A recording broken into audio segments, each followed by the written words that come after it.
quiero, mis amados, que me presten mucha atención. Es un tema muy bonito, lo único complicado es que no lo sé manejar bien. ¿Las diapositivas están? Perfecto. Entonces, el tema que me corresponde a mí es Jesús y el reino de Dios. ¿Por qué es complicado? Ya le voy a decir por qué. Porque Jesús, toda la predicación de Jesús fue acerca del reino de Dios. Lo único malo fue que no lo definió. Entonces usted queda como contento, usted dice, bueno, ¿y qué es lo que hacemos? Vamos a tratar de hacerlo de la siguiente manera. Vamos a resolver 3 preguntas que están en la Biblia, en Mateo capítulo 6.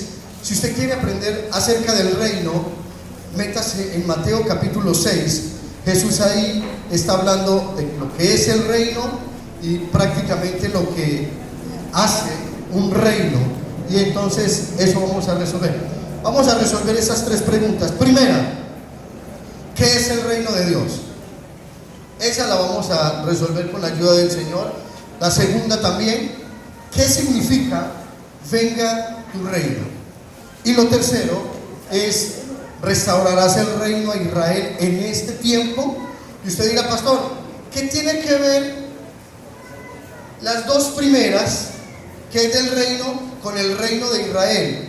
Que esa era la concepción que tenían los apóstoles. Cuando Jesús le dijo, me voy, y le dijo, venga, pero ¿cómo así? ¿Usted no cree que le falta algo por hacer? Y el Señor dijo, no, nada. Dijo, bueno, listo. ¿Usted va a restaurar el reino de Israel en ese tiempo? Y él dijo, oye, esos muchachos están listos. Y yo pienso, sospecho, que de pronto nosotros estamos así como ellos. Preguntarle al Señor, ¿por qué no ponemos un presidente evangélico y como que vamos restaurando el reino en Colombia? Y dicen que Colombia está en avivamiento. Y qué bueno cuando eso suena hacia afuera. Y cuando uno ya mira hacia adentro, uno dice, ¿y de qué es que estamos avivados? Pero el Señor nos va a ayudar. Vamos a entrar en esta parte, mis amados, en lo que tiene que ver con el reino. La primera pregunta es, ¿qué es el reino de Dios? ¿Qué es el reino de Dios? Y para resolver esa pregunta, de alguna manera tenemos que remitirnos a una realidad. ¿Cuál es la realidad? Que el reino habla del rey. Así como cristianismo habla de Cristo, reino habla del rey. Nosotros que vivimos en países donde la democracia gobierna, no conocemos lo que significa un reino. No lo sabemos. Hay un predicador que yo admiro mucho, o lo admiraba porque ya él murió, pero llamado Miles Monroe. Este hombre, como nació en un reino, él conoce mucho de eso, y cuando él hablaba con una propiedad que uno decía, ¿de dónde saca tanta información que para nosotros era muy contraria? Para nosotros es difícil. Para que nos demos cuenta, mis amados, que la democracia, que para nosotros es muy santa, termina siendo en materia de reino un problema. Porque a veces en la iglesia queremos hacer mucha democracia. Y pastor, si vamos a pintar, al menos porque no nos tienen en cuenta. Primero, nosotros somos los que ponemos la plata. Segundo, somos los que nos aguantamos el color. Y empezamos a mostrar las expectativas de por qué no hacemos democracia. Y quiero recordarles, mis amados, que como dijo Jesús, al principio no fue así. Jesús o Dios escogía a los reyes, pero todos sabemos que llegó un momento donde ellos dijeron, ¿queremos qué? Y Él les dijo lo que significa un rey. Y empezaron a organizar esas cosas, pero de alguna manera quiero decirles esto. Ahora, parece que en el momento, al no entender la palabra reino, al día de hoy nosotros estemos como enfocados o pensando, perdonen mis amados, que es que como recortamos un poquito el reloj, que siempre el reloj, que me lo preste. Es que como como recordamos un poquito el tiempo, mis amados, no quiero pasarme del tiempo y me preocupa porque... Muy bien. ¿Sí está bueno? No, sino que a ver, está adelantado o atrasado. Sí, sí. Entonces, en el reino de Dios, nosotros pensamos con la óptica que manejamos las cosas, que lo más importante en la tierra es la iglesia. Y Dios dice, yo necesito que ustedes vuelvan la mirada, lo más importante en la tierra es el reino. No importa que estén en la iglesia. Y uno dice, ¿cómo así? Pero eso ¿qué tiene que ver con nosotros? Sencillo. Miren, mis amados, cuando Adán y Eva pecaron, la gente dice, se comieron la manzana, la pera. No es exactamente una fruta.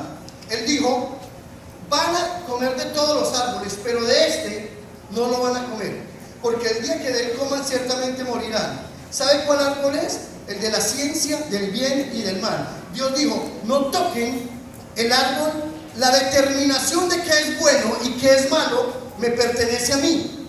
Adán y Eva consideraron que no era así y ellos cogieron del árbol de la ciencia del bien y del mal, y empezamos desde ese momento a determinar qué es bueno y qué es malo según nosotros. Hoy en Colombia a lo que es bueno se le llama malo y es ley. Entonces nosotros estamos en una circunstancia muy fuerte porque es normal que las leyes empiecen a cambiar de tal manera que lo bueno se pone como malo. Y entonces usted dice, venga, ¿y entonces cómo vamos a hacer? Ahí es donde el Señor dice, por eso lo importante no es la democracia. Porque si fuera por democracia, cuando fueron a reconocer la tierra, unos dijeron, no la vamos a reconocer, no vamos a entrar allá. Y otros que dijeron, hagámosle, porque Dios dijo, por democracia hubieran ganado el no. Pero por voluntad del reino, Dios dijo, la van a coger. No importa que uno lo coge, estén, digamos, tergiversados. Quiero que entendamos, mis amados, la iglesia debe volver al mensaje del reino. A nosotros nos queda difícil porque de alguna manera no lo hemos podido entender, no lo vivimos. Para nosotros casi todo es democracia. Y hoy estamos viendo lo que significa la democracia en el mundo. ¿Qué es la democracia en el mundo? Que ya ni siquiera la democracia se respeta.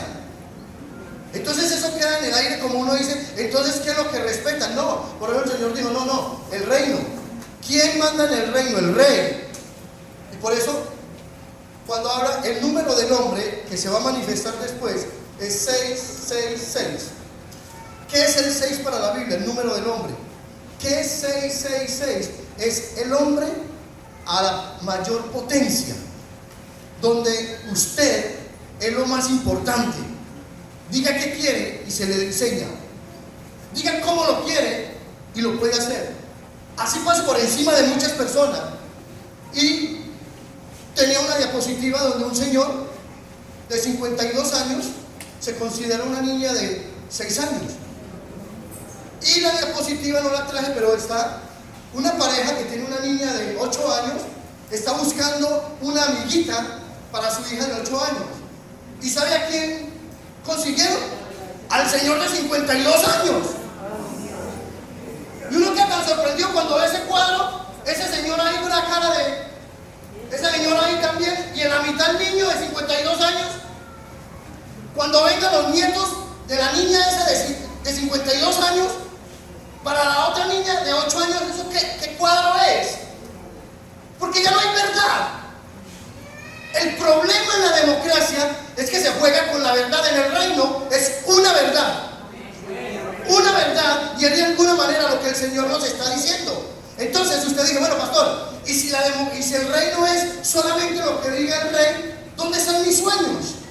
¿Dónde están mis metas? ¿Dónde están mis propósitos? Es que yo también siento. Ya están contemplados. Se lo voy a mostrar, mis amados. Mírenlo ahí. Otra vez. Mateo 6:33. Más bien, busquen primeramente el reino de Dios y su justicia. Y él dice, escúcheme, le tengo la idea para sus metas. Todas todas sus metas, todos sus sueños, todos sus anhelos le serán añadidas. No es que Dios las anule.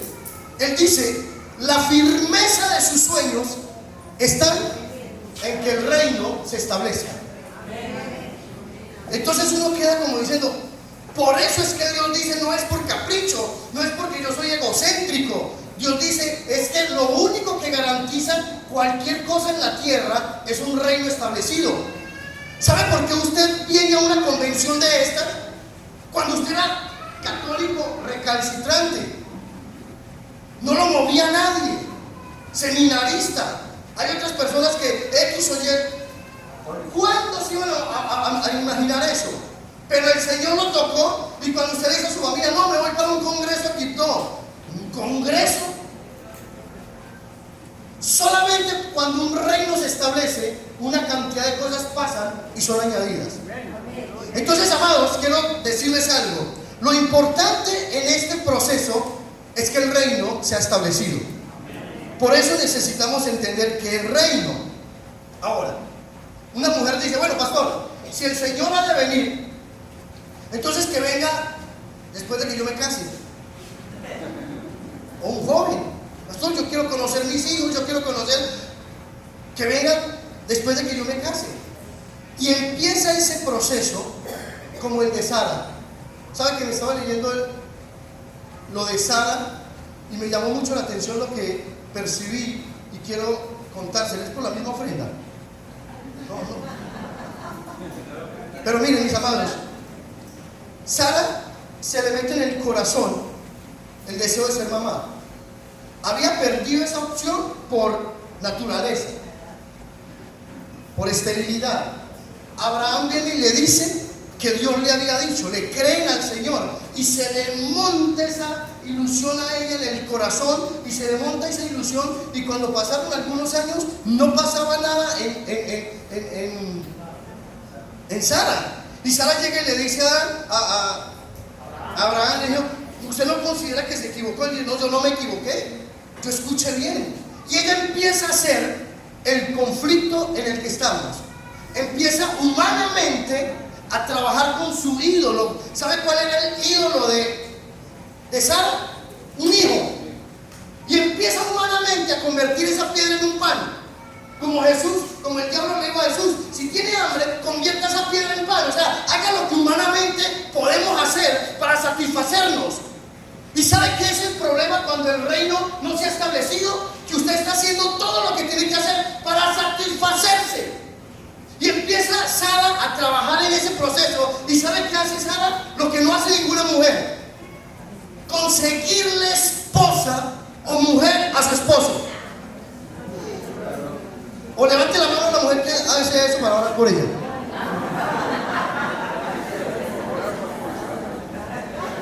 Eso no cabe en la mente de nadie. Y le consigue una mujer a su esposo. Escúcheme, y le dice, lléguese a ella. Porque cuando usted se llegue a ella, el hijo que ella tenga será mío. Escúcheme, hasta dónde llega la humanidad a creerse. ¿Sabe quién era de Sara? Agar. Pero el niño, ¿de quién iba a ser? De Agar, no de ella. Pero la humanidad somos tan terribles que empezamos a pensar que, y claro, cuando nace el niño, exactamente, Agar le dice, yo le obedezco lo que usted quiera, pero el niño, y ella dice, ¡está tan atrevida! ¿Cómo así? Y empiezan los conflictos, y pasa. ¿Cuántas cosas no hemos hecho porque nos hemos montado en una película, en un proceso, ignorando el reino?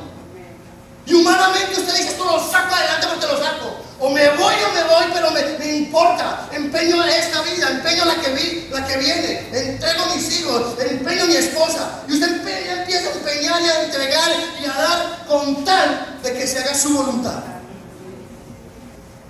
Y hay gente montada en unas cosas que uno le dice, ¿usted en qué momento se montó allá? No, es que, pastor, a mí me dieron una palabra. ¿Palabra?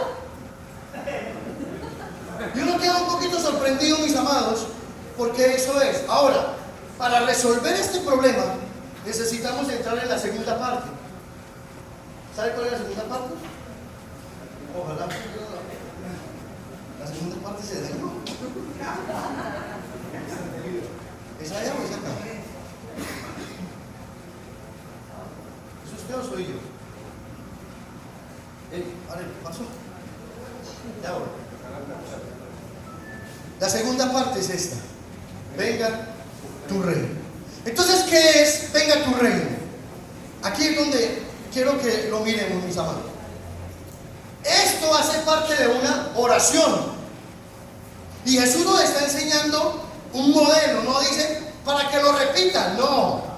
Este es un modelo y más o menos ustedes lo van a hacer así. Y dice, les voy a enseñar. Lo primero, a Dios hay que llamarle Padre. Eso es una revelación completa. El problema en la tierra se llama orfandad. Y Dios dijo, yo voy a arreglar el problema en la tierra de orfandad cuando me digan Padre. Si usted hoy es capaz de hacer eso, de decirle Padre, de humillarse delante de Él como Padre, ya resolvió casi todos los problemas de la humanidad. Dijo, exaltado sea tu nombre, o glorifiquen el nombre del Señor. Y la primera petición que hay en esa oración es, venga tu reino. ¿Qué estaba enseñando? Lo primero que usted debe de pedir es que el reino venga sobre su vida. Y uno dice, tiene valor. Ahora, ¿a qué hemos sido enseñados nosotros como cristianos en nuestras oraciones? Grabe una de sus oraciones y después la escucha y usted dice, no, es que estoy muy mal. Yo me levanto a las 5 de la mañana y oro y todo lo que pido es para mí. Entonces, ¿usted se imagina? En algún momento tuvimos ese problema con mi hija Ana. En los viajes hacíamos videollamadas y hablábamos. ¿No está Ana por ahí? Claro, porque me pasó la otra vez y me puse a hablar. No está, amor, no está la niña. ¿Cómo? No, pues. Alguien dijo que si va a hablar bien, hable de frente. Hable por detrás. Y si va a hablar mal, hable de frente. Pero ella empezó y la relación cuando yo viajaba era, papi, ¿qué me va a traer? Y empezamos a jugar en que yo le llevaba algo. Y llegó un momento donde se convirtió tan importante lo que yo le iba a llevar que yo me sentí desplazado. Entonces yo le dije a mi esposa, tenemos que cuadrar eso con la niña porque ella ya es feliz que yo viaje. ¿Cómo la ve? ¿Sí o no? Entonces yo dije, esto está cambiando de una manera impresionante porque son niños. Y yo le dije, esto no me huele bien. La mamá, muy inteligente, hizo un trabajo muy tremendo y empezamos a trabajar en eso y ya hacíamos la videollamada, pero nada de que me va a traer. Pero porque la mamá y yo concretamos en que necesitamos trabajar en eso. ¿Por qué? Porque de alguna manera hay un momento donde en nuestras oraciones nos levantamos y después de una hora aseguramos a nuestros hijos, a lo que tenemos, que Dios guarde la empresa, guarde todo. Pero el reino, verá qué pasa. Con tal de que mis hijos estén bien, ya el reino, si no quiere que no se establezca, y que Dios nos guarde. ¿Y qué estaba diciendo el Señor? Que nuestras oraciones reflejan ese ego de los seres humanos por satisfacernos a nosotros mismos. Casi nuestras oraciones son las mismas. Ahora, si nos preguntaran de alguna manera ¿qué es Dios como Padre para usted? Casi todos respondemos lo mismo, que el que me cuida, el que me guarda, el que me protege. Difícilmente cuando a usted le preguntan ¿qué es Dios como Padre para usted? Usted dice, al que yo tengo que honrar. Uno casi siempre asimila al Padre como lo que yo recibo, difícilmente como lo que yo tengo que dar. Y eso es lo que el Señor está diciendo. Entiendan, el reino se enfoca en el reino. No hay democracia en el reino. El rey es lo más importante y eso es lo que de alguna manera está pasando. Ahora, ¿qué es lo que Dios nos dice? Necesitamos negarnos, desaparecer todo protagonismo para este tiempo y en esta historia. Saben, mis amados, uno a veces se sienta y habla con un pastor, y en algún momento que estaba hablando con él, me mostró algunas bendiciones que Dios le ha dado, y eso no es malo, pero era lo único que podía mostrar: un carro, una casa y una beca para sus hijos en otro país. Y en 3 días que estuve me mostró eso y me habló de eso, cómo lo consiguió, y yo no había caído en cuenta hasta que en algún momento iba a predicar el domingo y percibí eso. Yo le dije: todo lo que el pastor me ha mostrado es lo de él.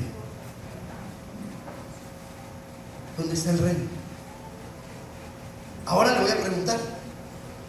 Y seguí enfocado, y esa palabra me taladraba y me taladraba. Y entonces yo le dije: Señor, si usted quiere, yo predico sobre el reino. Y empecé a predicar de algunas cosas, y cuando ya nos fuimos a almorzar, salió el tema del reino. ¿Saben, mis amados? Porque nos pasa. Y hace poco estuvimos con mi esposa visitando una iglesia de otra denominación, y predicamos con mucho, y exactamente lo que yo le estoy contando, el pastor nos preguntaba por eso. Y yo me quedé tan sorprendido de que hay tantas necesidades en nosotros los pastores, hay tantas necesidades en el liderazgo, que llega un momento donde toda la oración suya en la mañana es un carro. Y usted ha pensado que si usted tiene un carro, vino el reino. Vino el reino. Y uno dice: ¿así de pobres estamos? ¿Así de mal estamos? Porque realmente cualquier necesidad la convertimos a una potencia, y empezamos a caer y a decaer en este proceso. Y yo quiero ir avanzando en esto, porque yo sé que viene el tiempo. Entonces, eso es lo que: venga tu reino, decía la oración. Pero hay una tercera, y es la pregunta de los apóstoles: Señor, ¿tú vas a restaurar el reino a Israel en este tiempo? Y el Señor los miró como que: ¿eso es lo que ustedes piensan? No lo habían visto así. Y de pronto la iglesia de hoy esté pensando igual, que el Señor va a restaurar un reino. Ahora, ¿qué pensaban ellos en ese proceso? Mire, Hechos capítulo 1, versículos 6 al 8. Mire donde se desenlaza esa pregunta. Entonces, los que se habían reunido le preguntaron diciendo: Señor, ¿restaurarás el reino a Israel en este tiempo? Esa es la pregunta. Viene la respuesta. Ojo, no importa que la pregunta sea equivocada, no se va a equivocar con la respuesta. Hay gente que se equivoca en preguntarnos. Lo que usted no puede equivocarse es en responder. Y Jesús dice: les digo, no os toca a vosotros. En otras palabras, el no es: están equivocados. Ojo, no les toca a ustedes saber los tiempos o las sazones que el Padre puso en su sola potestad. Digo, esto es otro tema. Jesús dijo: ese es otro tema, pero les voy a dar un adelantico. Pero no hablemos del otro tema, porque eso le pertenece solo al Padre. Les voy a decir que sí les pertenece a ustedes, pero recibirán poder cuando haya venido sobre vosotros el Espíritu Santo. Dijo: y ustedes me serán testigos. ¿Cómo? ¿Dónde? Jerusalén, Judea, Samaria y hasta lo último de la tierra. Y él dijo: yo no les voy a decir lo otro porque eso es del Padre, pero les voy a decir lo que sí es de ustedes. No les toca saber los tiempos, pero entre lo que ustedes deben de saber de los tiempos es que ustedes van a ser investidos del poder. Y esto nos da a nosotros una cosa bien importante, porque ¿qué estaban pensando ellos cuando dijeron: ¿restaurarás el reino a Israel? Miren lo que es restaurar. volver algo a su estado inicial. Y uno dice, ¿en qué estado estaban pensando ellos? Vea, en el reinado de David.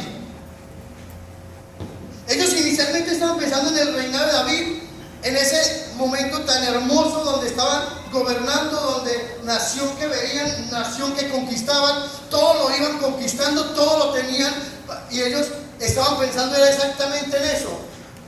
No veían nada más. Ya las cosas están muy complicadas. ¿Por qué? Porque Cristo no estaba pensando en este reino. Cristo estaba pensando en otro estado. ¿Sabe cuál estado estaba pensando Cristo? En el que perdió el ser humano. ¿Cómo? En el Edén. Yo los puse a ustedes en el Edén y les di todo poder. Vino la serpiente, les quitó el poder, y ese es el estado. Por eso Jesús dijo, arrepiéntanse, porque el reino de los cielos, ¿qué? Se ha acercado. Y la Biblia dice que Él vino a restaurar lo que se había, ¿qué? Perdido. Algo que perdió el ser humano con las tinieblas fue el gobierno de Dios en su vida. Entonces, Hechos capítulo 1 versículo 8 dice, no sabemos mucho de lo otro, pero les voy a decir que sí sabemos, que sí debemos de saber nosotros para que terminemos. Pero cuando venga el Espíritu Santo sobre ustedes, van a recibir poder. Oiga, seguido el poder es el testimonio. No se vale un testimonio sin poder. Jesús dijo, el orden es, ustedes van a recibir poder, y luego que reciban poder, sean mis testigos. Y ya el mundo los espera. Y aquí es donde yo quiero hacer un énfasis para terminar. Mis amados, como pastor de la iglesia huelguellana, yo quiero decirles, mis hermanos, que en esta parte nos ha dado miedo incursionar en el mundo del espíritu. ¿Nos da miedo? Cuando alguien habla en lenguas, uno empieza como a mirarlo raro, a ver, esto es del espíritu, ¿de dónde? Venga, a ver. Y en vez de ser abiertos, nos enseñaron a ser un poco desconfiados, porque la Biblia dice que hay que discernir los espíritus, y eso es verdad. Pero hoy que Dios me ha dado el privilegio y la oportunidad de ir a otras iglesias que son muy abiertas con el espíritu, yo digo, oiga, pero a mí ¿por qué me invitarán? ¿Será que es que? Porque yo no soy tan abierto, yo soy tan tímido en esas cosas como los huerleyanos que, a ver, se manifiesta una señora, y un día estábamos ahí orando, y una señora empezó a hablar en lengua, y yo digo, bueno, ¿aquí qué hago yo? ¿Me toca interpretar o qué me toca? Porque hablaba muy duro, y nosotros sabemos, si alguien habla en lengua, ¿se está edificando a quién? Entonces, calladito, señora, el escándalo. Pero yo me quedé ahí, yo digo, no, ¿esto aquí qué va a pasar? Y pum, por allí otro, y taque por allí otro, y yo dije, no, ya no salía de las manos. Claro, yo ya sabía que estaba bajo una costumbre, y empezaron varios a hablar en lengua, entonces yo me hice loco, y yo dije, esperemos a ver qué pasa de eso. Y entre todas esas cosas se levantó una señora, y todos se quedaron callados, y empezó a profetizar. Y cuando eso pasó, yo dije, uy, no tenían discernimiento para discernir las lenguas, menos la profecía. Entonces yo dije, ¿y ahora yo qué hago? ¿Yo qué hago? Entonces hice lo que hace una persona, llamé a una mujer que estaba cerca y le dije, campeón, una pregunta, ¿esto con frecuencia pasa acá? Digo, en todos los cultos, pastor. Y yo dije, no hay problema, gracias. Entonces seguí ministrando, y cuando seguí ministrando yo me di cuenta que eso es a lo que nosotros, los huerleyanos, le tenemos miedo. A que empiece a salírsenos de las manos y llegue un momento donde uno no lo puede controlar. Pero por no controlarlo, tampoco hemos abierto. Y sí hay profecías. Claro que hay profecías. Claro que hay personas que se levantan con un mensaje del Espíritu porque usted siente. Cuando una persona le dice que usted siente de que le están diciendo algo que usted sabe, porque un día vino Jesús, estaba ahí, invitaron a Natanael y Natanael dije, ¿puedo salir algo bueno de Nazaret? Y el que lo invitó le dijo, venga y mire. Y él va y mira. Y cuando él va y mira, acercándose a Jesús le dijo, he ahí un verdadero israelita. Y él se quedó sorprendido. ¿Cómo me conoce? Y no es duro lo que él asimiló. La respuesta de Jesús dijo, cuando estabas allá debajo del enebro, te vi. No solamente te vi, te escuché. Y le dijo algo que solamente estaba dialogado entre él y Dios. Y él dijo, tiene que ser de Dios. Y nos pasa eso, cuando alguien nos habla, hay cosas que solamente las he pensado y ya Dios me responde. Y aquí está una hermana que me dijo, pastor, yo voy a entrar a estudiar al instituto bíblico. Y yo le dije, pero venga, tengo algunas dificultades porque su hogar. Y me dijo, pastor, le quiero contar la experiencia, con el permiso de la hermana, que no me ha dicho que sí, pero yo asumo que ella es muy... Yo estaba en un evento y alguien le dijo, aquí hay una mujer que Dios está llamando al ministerio. Y entonces ella empezó a pensar, ¿seré yo, Señor? ¿Seré yo? Porque le aterraba. Y la persona que estaba ministrando dijo, sí, es usted, y no me pregunte si seré yo o qué. Entonces ella dijo, no, casi que deja. Entonces cuando eso estaba pasando, ella dijo, Señor, ¿y mi familia? Y la que estaba hablando dijo, y no me preguntes por tu familia, porque yo los tengo en mis manos. Y la persona dijo, no hay duda, no hay duda. Y en algún momento preguntó por la capacitación. Y en su mente, no estaba hablando con nadie, estaba hablando en su mente. Dijo, Señor, y yo para capacitar. Y el Señor le habló acerca de la capacitación. Y ella me dijo, pastor, yo no sé si usted tiene dudas, pero yo no. Yo tampoco. Démosle un aplauso al Señor. La forma que Él hace.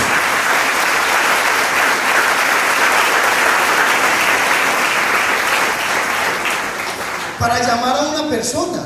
Y está diciendo el Señor, vamos a recibir poder. Mis amados, para ser testigos necesitamos poder. Ahora yo sí quiero quitarme la camisa de predicador, abrirles el corazón, pero que ustedes, por favor, a nadie le van a contar lo que yo les voy a contar. ¿Me lo prometen? No, ¿verdad? No. Pero lo voy a hacer porque yo sé que la gente es... Mis amados, Dios me pone en una iglesia muy linda, en la iglesia de Norcasia como pastor. Empezamos a hacer un trabajo muy bonito y empezamos a ver los frutos y empezamos a trabajar, y llegó un momento donde me estanqué, y cuando me estanqué yo dije, ¿qué hago? Y la Biblia dice, si mis profetas hubieran estado en mi secreto, conocerían qué es lo que hay que hacer. Pero por ocupaciones o por muchas cosas no me metí al secreto, sino que empecé a convertir una piedra en pan. Y empecé, no, esto hay que hacerlo por acá, y esto hay que hacerlo por allá.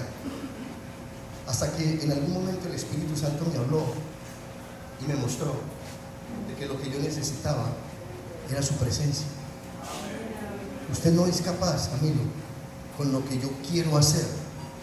Solamente si usted se mete al secreto, yo voy a trabajar su corazón, porque los seres humanos, Dios nos da 50 personas y nos creemos alguien. Nos da 100 y nos creemos alguien. Nos da 200 y nos creemos alguien. Nos da 500 y ya empezamos con una dificultad para sujetarnos, con una dificultad para hacer una cantidad de cosas que el Señor sabe el daño que le hace, el bien que Él nos quiere hacer. Y empezó Dios a trabajar en esto. Entonces yo dije, si el problema es este, ¿cuál es el problema? Pues metámonos con el Señor. Y empecé a hacerlo. No le digo cuántos minutos porque ustedes se asustan. Pero mis amados, y empiece a orar y a buscar al Señor, y Dios en silencio. y Dios en silencio. Y me voy para un congreso apostólico. Yo dije allá, en medio de tanto profeta, hermano, imposible que no me hable. Y tampoco. Y yo empecé a sentir ese dolor en mi corazón, porque yo ya sentí que Dios era racista.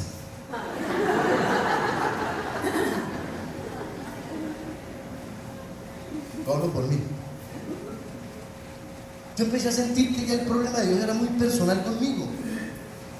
Pero si yo lo busco, me dispongo, ¿cuál es el problema? Y yo empecé a cargar esa presión y a decirle a mi esposa, amor, y mi esposa me veía, ¿quién no conoce a uno más que la esposa? Y ella, mi amor, pero descansa en el Señor. Y yo le dije, es que no estoy haciendo otra cosa que descansar en Él. Y empecé a cargarme con Dios, y empecé a cargarme con Dios. Y yo dije, pero es que si Él no quiere ni uno que me diga, yo me pongo a hacer otra cosa. Porque ya empecé a abrazar un dolor, empecé a abrazar una dificultad, empecé a abrazar como un resentimiento, como un recelo. Y yo creo que yo me metí a orar y ni siquiera era como por deleitarme, sino como por desafiar. Aquí estoy entonces. Y llegó un momento donde no estaba orando, sino que me acosté escuchando una predicación. Y cuando me acosté escuchando la predicación, yo sentí que había ido un culto, no sé si era un sueño, que había ido un culto, y cuando estaba en el culto, un pastor dijo, voy a orar por usted, y levantó el dedo, y yo me fui hacia atrás, y caí. Y cuando caí, yo escuchaba todo, y el predicador decía algunas cosas, y yo escuchaba, y cuando yo así como con fuerza para despertarme, cuando desperté, estaba en la cama solo. Y yo dije, ¿eso qué fue? ¿Será una revelación? ¿Sería una visión? Bueno, y me quedé así. Y empecé a hablar con el Señor y empecé a sentir un deseo tan tremendo de adorar a Dios. Y empecé a adorarlo.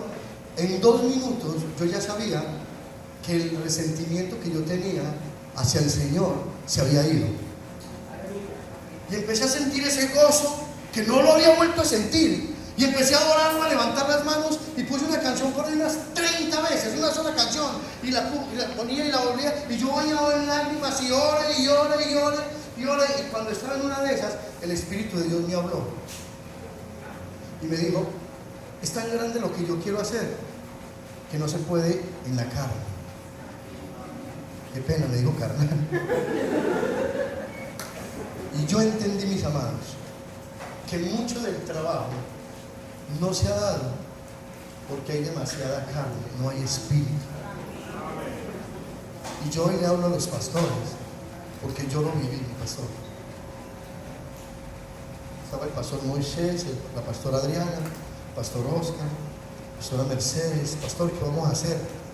Y el orgullo, déjenlo tranquilo, por esa pasamos todos. Por esa pasamos todos. ¿Sabe por qué? Porque no les quería reconocer, mis pastores. Yo tengo que reconocerles que me aparté del Señor, me aparté del secreto. Ya no volví a orar.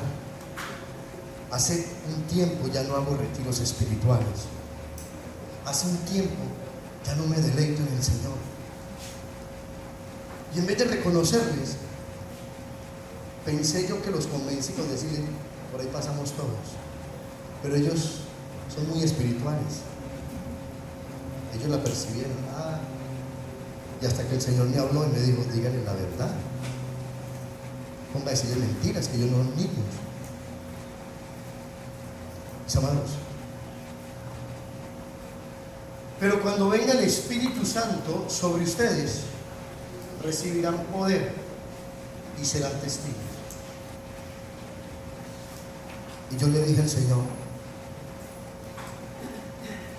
yo me voy a encerrar, voy a quitar la agenda, voy a declinar y lo voy a buscar, Señor.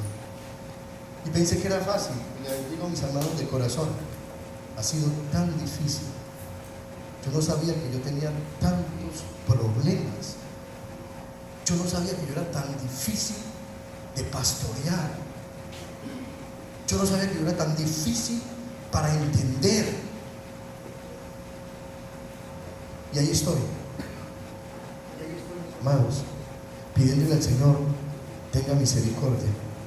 Y lo que usted va a hacer en la iglesia, Señor, ayúdeme a que no me afecte en nada y que yo pueda caer como los grandes hombres que caían y empezaba el Señor a hacer una cosa y a hacer la otra, y después ellos les preguntaban, ¿qué pasó en la iglesia? Y yo, no lo sé, yo estaba arrodillado, y eso empezaron a pasar un poco de cosas, y nadie se atribuía poder alguno a ellos mismos.